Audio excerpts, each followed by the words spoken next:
크루즈가 사이언톨로지에 빠져나오지 못하는 진짜 이유 알고 계셨나요? 어린 시절부터 난독증과 아버지의 폭력 속에서 자란 톰 크루즈는 남들보다 더 열심히 공부하려 애썼지만 끝내 학습장애 진단을 받으며 스스로를 바보라 의심했습니다. 그가 천주교에 심취해 매일 미사와 기도로 현실의 불안을 달래던 모습은 알려져 있지만 그 믿음만으로는 마음 깊은 상처를 치유할 수 없었죠.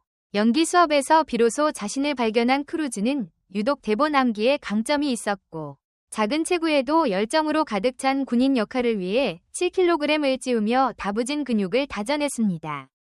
그 열정이 감독 해롤드 베커의 눈에 띄어 단역에서 곧바로 데이비드 선이라는 조연으로 발탁된 순간 그는 이미 톱스타로 가는 첫걸음을 내디딘 셈이었습니다. 어떻게 이 배우가 평범한 고등학생에서 할리우드의 주역이 됐을까? 궁금증을 유발한 크루즈는 이후 스티브 스필버그 작품에서 조연으로 활약했고 곧이어 탑건이 매버리로 전격 발탁되며 23세의 나이에 할리우드의 정점을 찍습니다. 하지만 이 시점에도 그는 단지 열정만 앞세우는 배우로 남기 싫었습니다. 메인스트림 제작진이 그의 시나리오 수정 요구를 반대했을 때 크루즈는 2달의 시간을 달라고 고집하며 매버리 캐릭터의 인간적 매력을 불어넣었고 결과적으로 그 수정본은 영화 흥행과 크루즈의 톱스타 등극이라는 두 마리 토끼를 잡았습니다. 그런 그가 어떻게 사이언톨로지라는 사이비 종교의 덫에 갇히게 된 걸까? 첫 번째 비극적 결혼으로 돌아가보면 그의 아내 미미 로저스는 사이언톨로지에 깊이 물든 신자였습니다. 그녀의 집안은 창립자일 론 허버드와 인연이 깊었고 미미는 어린 시절부터 이 교리에 심취해 있었죠. 미미가 톰에게 사이언톨로지를 소개한 것은 자연스러운 흐름이었고 서로에 대한 애정이 깊어질수록 크루즈는 종교가 건네는 난독증 치료와 내면의 평화라는 달콤한 약속에 더욱 빠져들었습니다. 눈앞에 보이는 것이 전부가 아닙니다. 론 허버드가 해군 장교 출신을 자처하며 과장된 전공 기록을 남겼고 사실 그의 전공 이력은 팩스용지 의허구에 불과했지만 크루즈는 그가 집필한 책 다이에네틱스를 통해 난독증을 극복했다고 믿게 됩니다. 모르는 단어를 찾아보지 않는 게 배움의 적이라는 허버드의 주장은 실제로 크루즈가 교리에 매달리게 만든 결정적 계기였습니다. 믿기 어려울지 모르지만 이때부터 그는 난독증 극복의 증거로 사이언톨로지를 신뢰했고 내면의 불안을 해소해줄 유일한 수단으로 받아들였죠. 하지만 진짜 충격은 이 순간부터 시작됩니다. 첫 번째 결혼이 종교적 신념 차이로 파탄에 이르자 주변은 걱정했지만 크루즈는 오히려 사이비 의식과 교리 교육에 더 깊이 매달렸습니다. 그리고 폭풍의 연인 니콜 키드먼과의 결혼에서도 같은 굴레에 갇히는데 그녀의 천주교 신앙과 정신과 전문의 가족사를 무시하는 사이언톨로지의 반대로 부부 사이에 금이 갔습니다. 배우로서 승승장구하던 시기에도 크루즈는 종교의 정치적 위학적 주장 때문에 공공연히 인터뷰에서 약물치료와 정신의학을 비난했고 이는 곧 호감도 하락과 제작사 관계 악화를 불러왔죠. 그럼에도 불구하고 그는 왜 여전히 이 굴레를 벗어나지 못하는가? 사이언톨로지는 레벨 체계를 통해 신도에게 피라미드의 꼭대기로 오를수록 초인적 능력을 약속합니다. 존 트라볼타가 3단계, 리아 리미니가 5단계, 그리고 크루즈는 무려 8단계에 이르렀다는 전설 같은 이야기에 그는 스스로를 초인과 맞닿는 존재로 여깁니다. 텔레파시로 동물과 소통하고 마음만으로 물건을 움직일 수 있다고 믿게 된 그는 성공한 배우로서의 자아와 종교가 부여한 신적 자아 사이에서 점점 혼란에 빠집니다. 톰 크루즈와 사이언톨로지의 숨겨진 거래가 더욱 충격적인 지점은 바로 교회의 감사, 오디트, 의식입니다. 이 의식은 신도들이 2m라는 기계에 손을 대고 질문을 받으며 자신의 과거 트라우마와 콤플렉스를 털어놓도록 유도하는데 이 과정에서 신도는 교리에 반하는 생각이나 가족, 친구, 연인에 대한 부정적 감정을 고백해야만 해방될 수 있다고 믿게 됩니다. 실제로 크루즈는 난독증 콤플렉스를 정확히 파악당했고 교회 측은 그 정보를 바탕으로 그의 약점을 더욱 공고히 다졌습니다. 미미 로저스가 이혼을 통보한 뒤에도 크루즈는 오히려 2m를 통해 받은 위안을 잃을까 두려워했고 외부인의 걱정에 귀를 닫은 채 교회 의식에 더욱 매달렸습니다. 이후 폭풍의 연인 니콜 키드먼과의 결혼 생활에서도 교회는 두 사람의 대화를 지속적으로 감시했고 키드머니 임신과 유산의 충격으로 우울증을 겪을 때마저 교리는 정신과 치료를 부정하며 오로지 교회의식만이 해답이라 강요했습니다. 이때 교회의 고위 관계자들은 키드머니 SP, 서프레시브 펄슨, 억압적 인물로 분류될까 두려워 그녀의 모든 통화를 도청하고 크루즈에게 보고했고, 크루즈는 사랑하는 아내를 보호하기는커녕 교회의 명령을 따르며 키드먼을 더욱 압박했습니다. 결국 키드먼은 딸 벨라와 아들 코너를 입양한 뒤에도 자녀와 면회 한 번 제대로 하지 못한 채 크루즈와 결별했고, 어린 두 자녀는 아버지를 따라 교회에 남겨졌습니다. 사이언톨로지의 권력은 교회의 인사권까지 관여합니다.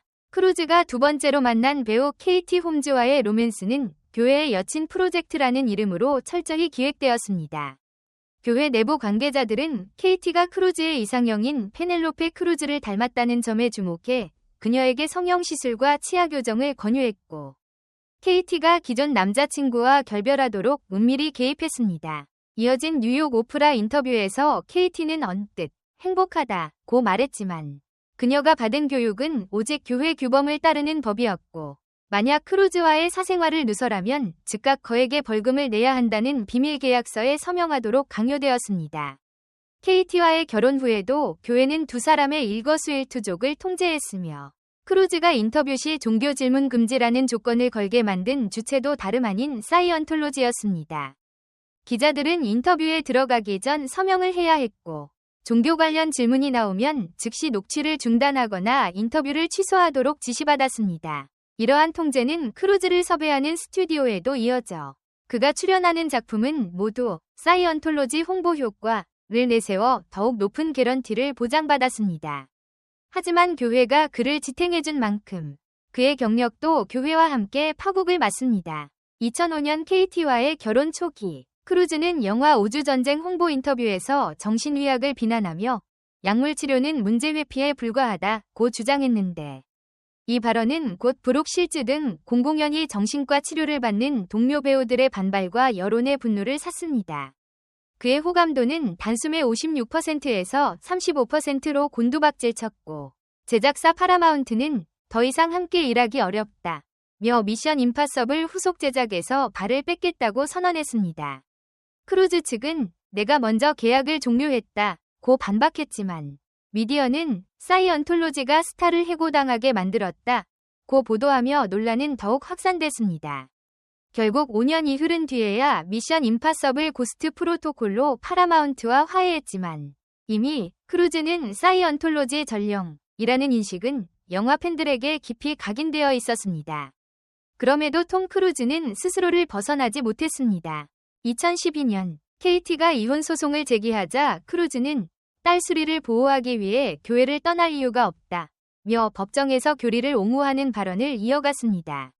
수리가 SP로 분류되면 가족관계를 단절해야 한다는 교회의 가르침에 따라 수리는 어머니를 억압적 인물이라 부르며 결국 모녀 간의 관계는 회복 불가능한 지경에 이르렀습니다. 이 재판은 교인들의 결속을 다지는 내부 홍보용으로 소위 영광스러운 희생처럼 포장되었고, 크루즈는 더 이상 외부의 충고에 귀 기울이지 않고 교회의식과 권위를 맹목적으로 숭배하게 됩니다. 그러나 아무리 강력한 사이언톨로지라도 인간의 근본적 고독과 불안까지 잠재울 순 없었습니다. 미션 임파서블 데드 레코닝과 파이널 레코닝을 잇따라 성공시키며 흥행수익 1조 원을 돌파한 뒤에도 크루즈는 무언가 공허함을 호소했습니다. 교회는 이를 영적 성숙의 징표라 포장했지만, 실제로 그는 연인들과의 공개 데이트와 무대 인사를 통해서만 잠시 안식을 찾을 뿐이었습니다. 최근 루머에 오른 배우 아나 데 아르마스와의 관계 역시 교회의 지침하에 관리되고 있다는 이야기가 돌고 있습니다. 나이 차이와 과거 연애 상대들의 특이한 배경까지 교리는 철저히 검증해 그의 연애사를 기획하고 조율해왔습니다. 톰 크루즈가 여전히 사이언톨로지를 벗어나지 못하는 이유는 어린 시절의 상처를 교회가 특별 대우와 신적 능력이라는 달콤한 보상으로 채워줄 때만큼 유일하게 불안을 잠재울 수 있었다고 믿기 때문입니다. 그러나 그 믿음이 곧 그의 자유를 빼앗는 굴레임을 그는 아직 깨닫지 못한 듯합니다. 사이언톨로지를 벗어나려 한 이들의 목소리에 귀 기울여 보겠습니다. 리아 리미니는 수년간 교회 간부로 활동하며 톰 크루즈를 포함한 수많은 유명인과 일반 신도에 감사, 오디트 기록을 직접 관리했습니다. 그녀는 한 인터뷰에서 감사 과정에서 신도들은 가족과 친구에 대한 가장 깊은 불만과 분노, 수치심을 털어놓도록 강요당한다고 증언했습니다. 이 과정은 단순한 고백이 아닙니다. 성가신 기억과 트라우마를 반복해서 상기시키며 교회가 제시하는 해결책을 유일한 탈출구로 받아들이게 만드는 정신적 세뇌의식이었습니다. 리미니는 톰 크루즈도 그 세뇌의식에서 결코 자유로울 수 없었다고 말합니다. 그의 감사 기록에는 아버지의 폭력과 난독증 콤플렉스가 상세히 담겨 있었고, 이를 통해 교회는 그의 모든 약점을 통제하며 준비된 스타로서 더 깊이 교리와 결합하도록 조종했습니다. 브래드 해트킨스는 어린 시절 부모가 사이언톨로지 회원이었던 선택받은 신동이었습니다. 그는 영화계에 발을 들이기 전 감사 수십 차례를 거치며 어른들이 말하길 교회는 우리 같은 특수한 사람을 위해 신이 보낸 선물이라고 들으며 자랐습니다. 그러나 20대 초반 감사 과정 중 부모에 대한 분노를 토로하자 교회는 그를 SP, 억압적 인물로 낙인 찍고 부모와의 모든 관계를 끊으라 명령했습니다. 해트킨스는 세상에서 가장 사랑했던 부모에게서 거리를 두지 않으면 지옥으로 떨어질 것처럼 협박받았다고 회상합니다. 그는 결국 교회를 떠났지만 당시 입은 정신적 충격은 평생의 상처로 남아있다고 고백했습니다. 사이언톨로지를 떠난 이후에도 이들은 처벌, 어디터, 위 감시망에서 자유롭지 못했습니다. 익명의 전 감사관은 리미니가 고발한 뒤에도 내부에는 이단으로 분류된 전 신도의 이름이 수십 장의 블랙리스트에 올려져 있다고 밝혔습니다. 이 리스트에 오른 사람은 가족, 친구, 지인 모두에게도 접촉금지 대상으로 통보되고 만남을 시도할 경우 법적 금전적 보복을 당한다고 합니다. 이 보복에는 명예훼손 소송과 교회 내 징벌 노동이 포함되어 전 신도들은 평생 사이언톨로지의 그림자에서 벗어나기 어렵다고 합니다. 이처럼 사이언톨로지는 신도들의 인간관계와 사적 영역까지 침범하며 진정한 자유는 오로지 교회 안에만 있다고 세뇌합니다. 그 속에서 톰 크루즈는 내면의 불안을 자기만의 구원 체험으로 해소한다고 믿었지만 실상은 수십 년간 자신을 옥죄는 교리의 굴레에 갇힌 채 자아와 진실 사이에서 갈등을 겪고 있었습니다. 톱스타가 된 뒤에도 그는 늘 불안정한 모습으로 인터뷰에 임했고 깊은 속마음을 털어놓지 못한 채 연기에 집중하는 모습만이 대중에게 비춰졌습니다. 톰 크루즈가 진정 벗어나야 할 것은 세상의 관심이 아닌 교회의 감시망입니다. 수많은 전 현직 신도가 증언하듯 이곳의 감사의식은 신도 개인의 삶을 교회 시스템에 완벽히 편입시키는 일종의 영적 감옥입니다. 그곳에서 톰 크루즈는 스스로를 구원자로 오인하며 교회가 주는 단기적 위안과 성공의 달콤함에 사로잡혀 있습니다. 하지만 그 달콤함 뒤에는 가족과 사랑, 그리고 진정한 자아를 삼키는 파멸의 그림자가 드리워져 있습니다. 진실을 마주한 전 신도들은 교회를 떠나는 그날이 진짜 자유의 시작이라고 말합니다. 그들은 모두 감사 기록이 적힌 철제 파일과 언어적 정신적 구속에서 벗어나 스스로 삶을 재건하기 위해 고통스러운 싸움을 치러야 했습니다. 그러나 그 싸움을 끝내야만 어린 시절의 아픔과 교회의 허상을 넘어서 진정 나 자신으로 설 수 있다고 증언합니다. 톰 크루즈를 둘러싼 화려한 오프라 인터뷰와 레드카펫 행사, 미션 임파서블 시리즈의 스턴트 장면 뒤에는 끝없이 이어지는 감사실의 형광등 불빛과 기계음이 울리고 있을지도 모릅니다. 그의 삶은 더 이상 톱스타라는 타이틀만으로 설명되지 않습니다. 그가 믿고 따르는 교리가 진정 그를 자유롭게 하는 것인지 아니면 더 깊은 속박으로 인도하는 것인지 이제는 그 스스로 진지하게 깨달아야 할 때입니다. 다음 영상에서는 사이언톨로지의 구체적 내부 구조와 재정 흐름을 살펴보며 이 거대 조직이 어떻게 전 세계 유명인사와 자본을 포섭해왔는지 낱낱이 파헤칩니다. 톰 크루즈가 진짜 자유를 찾을 수 있을지 그 해답은 조직의 은밀한 장부 속에 숨어 있습니다. 계속 지켜봐주세요. 댓글 섹션에 여러분의 의견을 남겨주세요. 영상을 끝까지 시청해주셔서 진심으로 감사드립니다. 앞으로도 더욱 재미있고 좋은 콘텐츠로 찾아뵙겠습니다. 좋아요와 구독, 알림 설정도 잊지 마세요. 다음 영상에서 만나요.